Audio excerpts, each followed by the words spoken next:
പതിറ്റാണ്ടായി വടക്കാഞ്ചേരിയുടെ കന്നഡ വ്യാപാര രംഗത്ത് വിശ്വസ്ത സേവന പാരമ്പര്യമുള്ള ജോൺസൺ കന്നഡ വ്യാപാരം ഇപ്പോൾ ആധുനിക രീതിയിൽ നവീകരിച്ച ഷോറൂമിൽ തിങ്കൾ വെള്ളി ദിവസങ്ങളിൽ രാവിലെ 10 മണി മുതൽ ഉച്ചയ്ക്ക് 1 മണി വരെ കണ്ണ് ഡോക്ടറുടെ പരിശോധന, ഡ്രൈവിംഗ് ലൈസൻസിനായുള്ള സർട്ടിഫിക്കറ്റുകൾ, വിദ്യാർത്ഥികൾക്ക് ആവശ്യമായ ആന്റി ഗ്ലെയർ ബ്ലൂ കട്ട് ലെൻസുകൾ കുറഞ്ഞ വിലയിൽ, ദിവസവും രാവിലെ 9 മണി മുതൽ രാത്രി 8 മണി വരെ ക്വാളിഫൈഡ് ഒപ്റ്റോമെട്രിസ്റ്റിന്റെ സേവനം, എല്ലാവിധ ബ്രാൻഡഡ് ഫ്രെയിമുകൾ, ലെൻസുകൾ എന്നിവ കുറഞ്ഞ നിരക്കിൽ.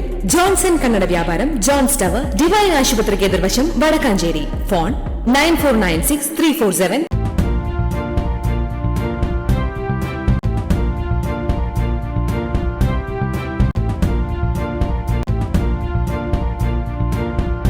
നമസ്കാരം, എനി ടൈം ന്യൂസിലേക്ക് സ്വാഗതം.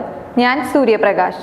Ration dealers coordination committee July 8-9 തീയതികളിൽ നടത്തുന്ന കടയടപ്പ് സമരത്തിന് മുന്നോടിയായി തലപ്പള്ളി താലൂക്ക് സംയുക്ത സമരസമിതി സമര വിളംബര റാലിയും ധർണയും നടത്തി. ഓട്ടുപാറ ബസ് സ്റ്റാൻഡ് പരിസരത്തു നിന്നും ആരംഭിച്ച റാലി സപ്ലൈ ഓഫീസ് പരിസരത്ത് സമാപിച്ചു. തുടർന്ന് നടന്ന ധർണ നഗരസഭാ ചെയർമാൻ പി എൻ സുരേന്ദ്രൻ ഉദ്ഘാടനം ചെയ്തു. കെ സേതുമാധവൻ അധ്യക്ഷത വഹിച്ചു. കൗൺസിലർ അജിത് കുമാർ മുഖ്യാതിഥിയായി പങ്കെടുത്തു. പ്രതീഷ് അപ്പു സമര വിശദീകരണം നടത്തി.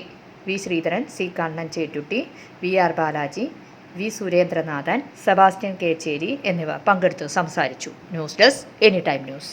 കൂടുതൽ വാർത്തകൾക്ക് ഞങ്ങളുടെ ചാനൽ സബ്സ്ക്രൈബ് ചെയ്യുക, ഫേസ്ബുക്ക് ഫോളോ ചെയ്യുക. വാർത്തകൾ വേഗത്തിലറിയാൻ എനി ടൈം ന്യൂസ്.